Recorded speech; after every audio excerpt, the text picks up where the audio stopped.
Hi, we enter into the second unit in Jesus' Jerusalem ministry in Luke's Gospel, and as we do, a number of things we're going to have to look at is to see how scholars have made this story much more difficult than it seems to ordinary readers, but even to readers who or listeners like you who are trying to follow and use the tools that I've been using throughout our study of Luke's Gospel here and throughout Radical Bible to come to interpretation of biblical passages.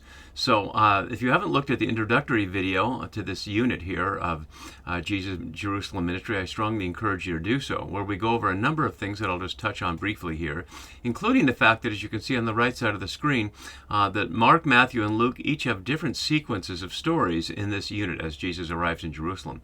So as we've been seeing, Luke follows Mark closely, although Matthew inserts a couple of extra stories here, the story of the two sons in between the question of authority and the one we're on now, the parable of vineyard tenants. And then Mark adds another one down here, the greatest commandment, in between the question of marriage and the resurrection and David and the Son as Messiah.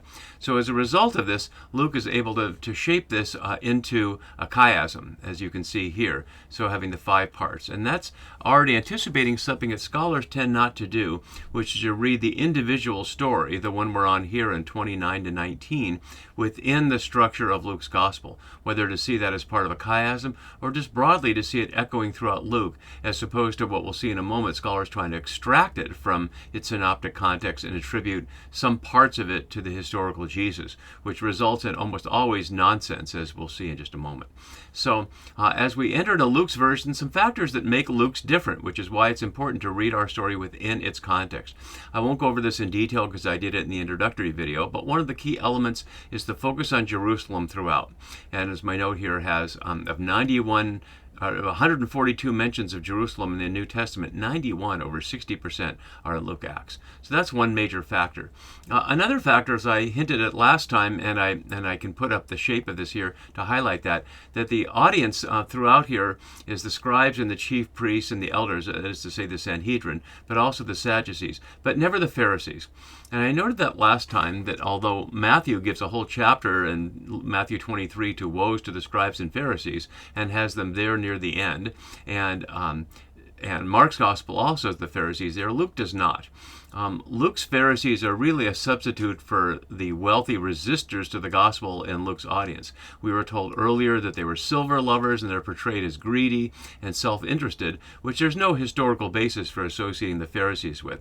But certainly the Pharisees, the historical Pharisees after the destruction of the temple, are not something attractive to Luke's Roman elite audience, but they are attractive to Matthew's more Jewish audience. And in the absence of the temple after the Roman destruction in the year 70, the Pharisees became the ancestors of what became the rabbis, with its production of Mishnah and Talmud and all those documents that became as central, if not more central, to Jewish life than the Tanakh, than the Hebrew Bible itself. But Luke isn't interested in that because he's not having an argument within the Jewish world, but trying to persuade his Roman elite young audience that the gospel is the better way to live in the world than the way of Rome. In other words, what I call the religion of creation versus the religion of empire. So I just wanted to highlight the fact that that's why Luke does not have the Pharisees in this question, in this section. So let's look at some of these scholarly questions. Some of them I'm going to answer right away, which is to say to indicate the method I'm using that's different than what a lot of scholars do. Let's start here. What words are from Jesus and what from the evangelist? And in Lanier's recent research, I have a quote from below that I'll come to, but here's the piece from Currents in Biblical Research 2016, which reviews biblical scholarship. And this is reviewing it from the post-World War II era. And as he notes, as you can see here, scholarship on this one passage is multiplied in a crazy way. 17 articles in the 60s, 19 in the 70s, 27 in the 80s, 31 in the 80s, 35 in the 2000s, and 11 just in 2013 and 14. And so why all that attention? Because there aren't good answers to these questions from within the methods that Lanier is showing many scholars work with, which is to say, what basis is there for separating the words of Jesus from the words of the evangelist? And many scholars have engaged in that, and I won't try to play that out or get involved in their arguments. But as I noted in the introductory video, Alan Culper Alan Culpepper, one of the founding practitioners of a literary way of reading the Gospel, starting with John's Gospel in the 1980s, notes that all the attempts to do this produce nonsense and produce not only any agreement about what words are from Jesus and what are not, the supposed words that are from Jesus don't make any sense just by themselves. So that's been largely a failure and led scholars to just beat their heads against the wall, as Lanier shows in his article. Similar to that is, what is the relation between Luke's version and Mark's or the Gospel of Thomas, which you may or may not be familiar with since it's not a canonical gospel, which is to say it's not in the Bible, but it's a text that we know of, and it's not a narrative the way we think of the four canonical gospels. It's a collection of sayings. So unlike Luke, where there's a beginning and story, the Gospel of Thomas is just a collection of sayings where each section could be extracted. But why does it matter whether Luke got it from Mark or from Thomas? As I show here, and we'll look at it in more detail, Luke follows Mark closely, but not completely closely, and makes some changes. But what good would it do us to know whether Thomas was part of that or not? Scholars want to see what the original is, but I like to suggest that's just another empty gesture. There are no criteria by which to separate out the words that we see here from a supposed original from somewhere else. So what is the relationship between the parable in 29 to 15a and the interpretation in 20:15b to 19? Notice we had a similar question in chapter 18 around the widow and the unjust judge, where so many scholars said the parable makes no sense, and yet when I showed with the interpretation, it made perfect sense. So Luke does not have them separate, so my answer to this question is they're deeply integrated, that the parable does not exist anywhere that we know of, certainly not in Luke, apart from the interpretation. So we will read it connected as we see the entire passage. Related is the story a parable or an allegory, and that leads to the question of whether each of the elements here in the story, the tenants, the owner, the vineyard, and the others to whom it's going to be given to, represent particular peoples or groups in Luke's time. And as Culpepper has shown, it's impossible to read the story and make sense of it apart from the allegory, and it's very clearly an allegory, as we'll see. Is the story realistic in relation to the socioeconomic context of Luke's audience? And there are a number of elements where scholars previously, especially in the 19th, early 20th century, had suggested elements of this story would make no sense. For example, if the slaves are being beaten and insulted, why would the Lord of the vineyard, not the owner but the Lord, Kyrios here, send his beloved son and expect a different treatment? Why might the tenants believe that by killing the heir, they would inherit the vineyard? We'll have to look at some of those details as we go. But suffice it to say, as Lanier points out, and as Culpepper and others point out, more recent scholarship has shown that every aspect of this story is possible. Is it likely? Well, no, but that's not the point. Jesus isn't telling a story of everyday life. He's telling a shocking story that's memorable precisely because people act outside the normal way of acting. But is it so far out the way that it's unrealistic? Recent scholarship has suggested no, it's perfectly realistic. What is the relation between the story in Isaiah 5, 1-7, the story of the vineyard? So let's look at Isaiah's version, and then we'll see how it may be different compared to Luke's and others. So here's Isaiah's version, and I won't read the whole thing, but it starts with, "Let me sing for my beloved my love song concerning his vineyard."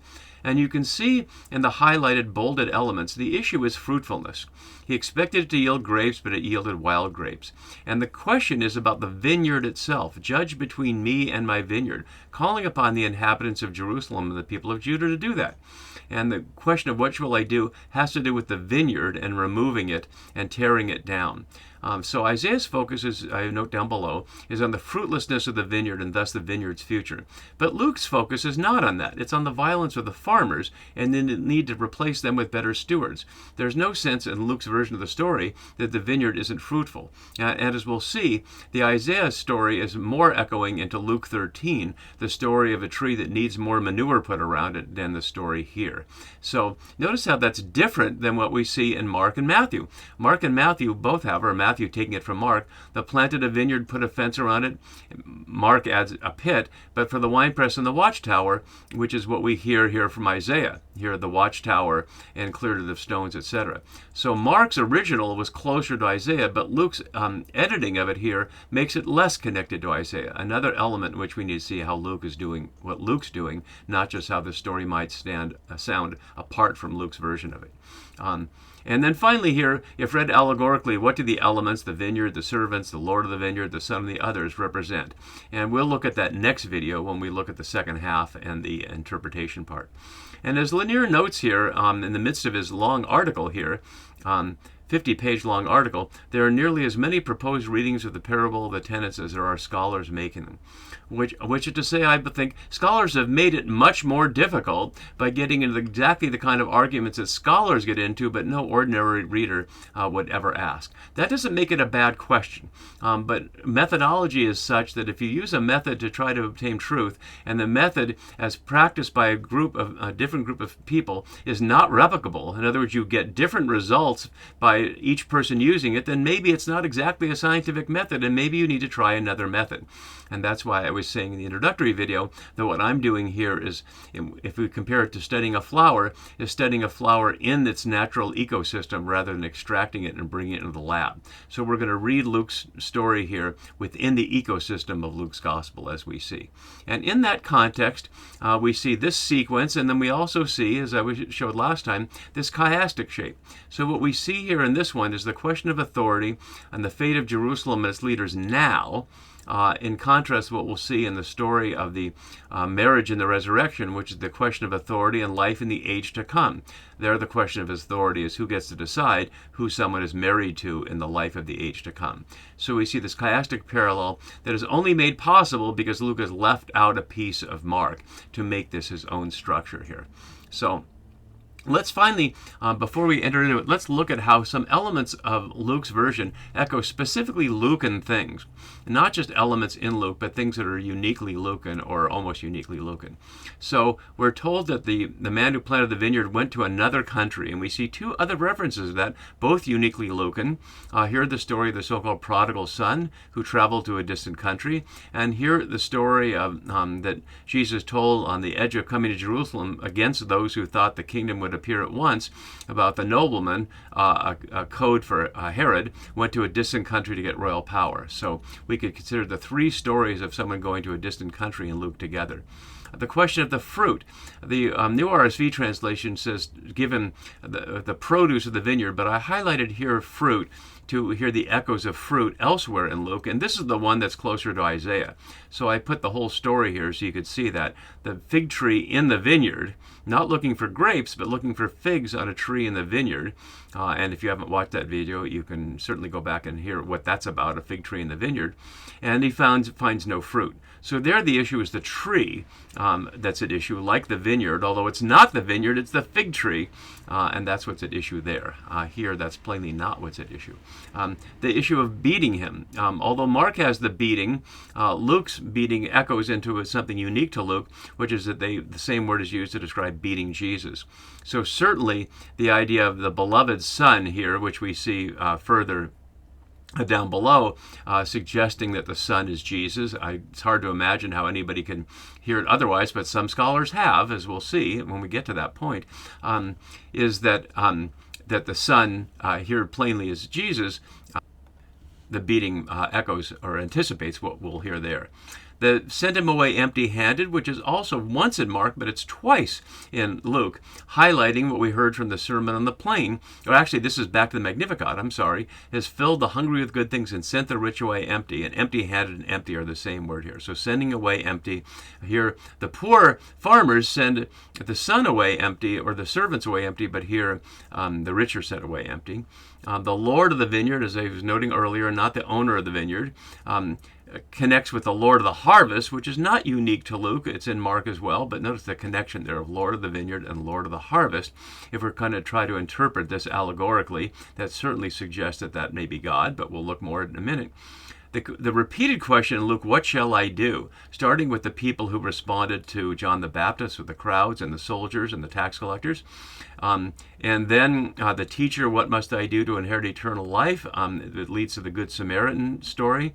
The person whose land produces on its own, thinking to himself, what should I do?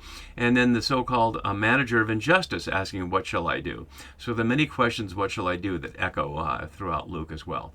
I already noted the beloved son, and certainly in the initial encounter, it's my son, the beloved. It's not unique to Luke, of course, but it's not unique to Luke either, the beloved son, but it's not in Matthew. They will respect the son, and that connects us back to the story of the judge and the widow, the judge who has no respect for people. The word in Greek for discussing, I won't get into Greek right now, but the scribes and the Pharisees discussed earlier amongst themselves who is this speaking blasphemy. So it almost always suggests people coming up with a strategy for how to respond to Jesus. And then finally, the inheritance, which brought up the story in chapter 12, where Jesus somebody comes up to Jesus and says, "Tell my brother to divide the inheritance with me," and that's the only use in the Gospels outside the parable in Luke 12:13. So quite a number of things that echo it. So as we get into that, let's begin to remember all these things as we go. So he began to tell the people. So he's talking to the people after the Sanhedrin is interrupted. He turns back to them. He will not let his teaching be completely hijacked, although they're still there, as we'll hear at the end, listening. Planted a vineyard, which echoes Noah in Genesis 9:20, specifically named as the first person to plant a vineyard.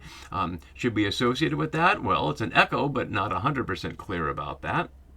I already noted the difference here between this version and the Mark version. And leased it here, exedeto here, it's only in the parallel stories here. And then tenants is georgios here, farmers. And it's only in this passage in Luke, 19 times in the New Testament. I want to highlight that it's farmers. The issue is what they do, not their economic relationship. We hear farmers in Jeremiah 52:16, worth going back to look at that. On the eve of exile, the captain of the guard left some of the poorest people of the land to be vine dressers and tillers of the soil, but this is the same word in the Septuagint, to be farmers. So there, it's associated with the folks who were left in exile to care for the land when the elite were taken to Babylon. And certainly these are poor people here who don't have their own land. Scholars have engaged an enormous amount of argument and background around tenant farming and whether that's likely or not. It certainly was likely, and the idea that someone would plant a vineyard and lease it is a way for him to make more money. And certainly the latifundia, the gigantic agricultural estates that filled much of North Africa along the Mediterranean, are the extreme examples of that. So there's no reason to think that this isn't a completely normal thing to do. And he went to another country. It doesn't specify which country it is, but echoing, as I noted earlier, the other traveling to other countries. And Luke adds for a long time, as we see here. So a distant time, expecting that the farmers will not see that person again for a while. So when the season came, or the kairos here, the time, and we note kairos, a special word for time, the quality of time, not the quantity of time, which is chronos, but the quality of time. So quality here being the time for harvest. He sent a slave. Notice how Matthew had multiple slaves, as Matthew often does, having two blind people, etc. So Matthew makes it a whole group of slaves, but he sent one. So they might give him his share here, literally give up the fruit of the vineyard. As Fitzmyer notes, the produce expected rings a bell in the Lucan Gospel, where this parable comes shortly after the parable of the pounds in 19:11-27, in which certain results were expected of servants, which is to say that they would take the money given and make more out of it. And that also has to do with somebody going to another country. And as I noted interpreting that passage, which is often badly misread as if the violent city-controlling person is God, who then tortures and slaughters people who don't make more money. That's certainly not what's going on here, although there's certainly a good chance that in the parable, the Lord of the vineyard is understood to be God allegorically, but we'll get to that next time. So to get a share of the fruit of the vineyard. But the tenants beat him and sent him away empty-handed. Omits Mark seized him, and as my note below has, plays on the natural resentment by workers of a distant owner, reversed here in the allegory, as we'll see. As Green notes, tantamount to a challenge on the part of the tenants regarding the ownership of the vineyard. Now, what were the other options in this case? There's no police you can call, and he's far off. We don't know how this Lord of the vineyard, off in a distant place, knows how this is happening. There's no sense of where this vineyard is planted or how far away the Lord of the vineyard is, but somehow the word gets to him through somebody, through the kind of steward we saw in, of the unjust, so-called steward of injustice there, perhaps someone like that, but we don't know. But the word comes to him, so he repeats it. And if the definition of insanity is doing the same thing and expecting a different result, well, then something's at issue with the Lord of the vineyard here in repeating the same thing and getting the same result, but even more so. In addition to beating him and sending away emptied, they insult him, or literally have dishonored him here. So they up the ante on that, as if to say, we'll show you. And he sent a third. Now, why would he send a third? It's not that this is not possible. It's just that it's not very smart or rational. Why would he not send a group of them armed next time to demand it? Why is he sending them one at a time? Do the slaves represent prophets? Well, we'll get to that when we look at the allegorical interpretation next time. So he sent a third, and now it says they wounded. You see the traumatisantes here from trauma, as Bovan notes, suggest that blood was flowing, but not that they killed him. So they wounded him and threw him out. And now, after that happens 3 times, now the Lord of the vineyard, omitting Mark's, and so it was with many others, some they beat, as if it's just going on for so long, as we see here on the right side of the screen.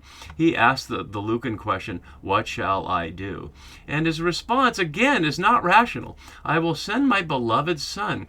Why, if the farmers are killing the slaves as an expression of their resistance to sharing in the produce, why would the most important person to the Lord of the vineyard be one they would respect? And of course, we'd have to ask the question of God in sending Jesus after the prophets. But again, we'll get to that next time. And Luke adds the perhaps here. As Culpeper notes insightfully, the introduction of the term perhaps, a hapex in the New Testament, which is say it's only used here, isos, changes the understatement from confident assertion to poignant hope. Perhaps they will respect him. Notice it's not, again, he's not concerned at this point about the produce. He's concerned with he's getting some respect. But this is what happens instead, as we see here. As Terak notes, trying to get us into the realistic story here, he says, in the absence of property registries, land ownership had to be constantly defended by an owner, especially when unable to assert possession in the face of a challenge. Moreover, courts lacked the mechanism to enforce their decisions. The claim of inheritance should be placed within this social and legal framework. The tenants are not willing to follow any legal mechanism. Rather, they assume that the owner will be in practice defenseless against the extreme violence they've used. And that's at least his interpretation of it. Others may differ. So when the tenants saw the beloved son, they discussed it among themselves. Again, linking this parable with the previous conversation, as Fitzmyer noted. Among themselves here, alalos here, and a number of times we see people discussing among themselves. I won't show all of those, but they're almost always negative, which is to say they're listening to each other rather than listening to God. And they say, this is the heir. Up to this point, they weren't concerned with the heir, and up to this point, we had no notion that they were concerned with getting ownership themselves. All we know is what they did. We heard no words or purpose from them, but now we hear it. Now, how we're supposed to know what they said amongst themselves, that's certainly not realistic. Jesus, as a parable speaker here, plays the role of the narrator throughout the gospel of having omniscience, because certainly the owner of the vineyard wouldn't be hearing this discussion when he's off in a distant country.